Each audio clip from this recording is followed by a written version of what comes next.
Hi friends, అందరికీ నమస్తే. చాలామంది కూడా నన్ను అడుగుతున్నారు, ఎలాంటి నాన్ వెజ్ తింటే టెస్టోస్టెరాన్ హార్మోన్స్ ఎక్కువగా పెరుగుతూ ఉంటాయని. టెస్టోస్టెరాన్ హార్మోన్స్ పెరగడానికి చాలా రకాల నాన్ వెజ్ ఐటమ్స్ ఉన్నాయండి. అందులో ఎక్కువగా ఉపయోగపడేది ఆల్చిప్పలు. అంటే ఇవి ఎక్కువగా సముద్ర తీరాల్లో మాత్రమే లభిస్తాయని అందరికీ తెలుసు. ఇకపోతే చాలామంది ఫిష్ తింటే పెరుగుతుందని అనుకుంటారండి. అన్ని ఫిష్లలో కాదు, కేవలం సాల్మన్ లాంటి సముద్రపు జీవులలో మాత్రమే ఈ ఒమేగా 3 ఫ్యాటీ యాసిడ్స్ అనేవి అధికంగా ఉండడం వల్ల ఈ సాల్మన్ ఫిష్ తినడం వల్ల ఈ టెస్టోస్టెరాన్ హార్మోన్స్ అనేవి పెరుగుతుంటాయి. ఇవి కూడా చాలా రేర్గా దొరుకుతాయి, అంటే సముద్ర ప్రాంతాల్లో ఉన్న వాళ్ళకు మాత్రమే దొరుకుతుంటాయి.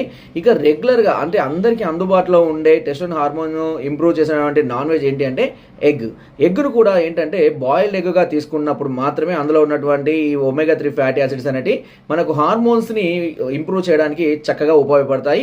ఈ నాన్ వెజ్ తినడం వల్ల మాత్రమే టెస్టోస్టెరాన్ హార్మోన్స్ ఇంప్రూవ్ చేసుకోవచ్చు. మీకు ఎలాంటి డౌట్స్ ఉన్నా నాకు కామెంట్ ద్వారా తెలియజేయండి. చక్కటి సమాధానాలు దానికి నేను అందిస్తుంటాను. నా వీడియో నచ్చితే ఒక లైక్ చేయండి, షేర్ చేయండి, సబ్స్క్రైబ్ చేయడం మాత్రం మర్చిపోకండి.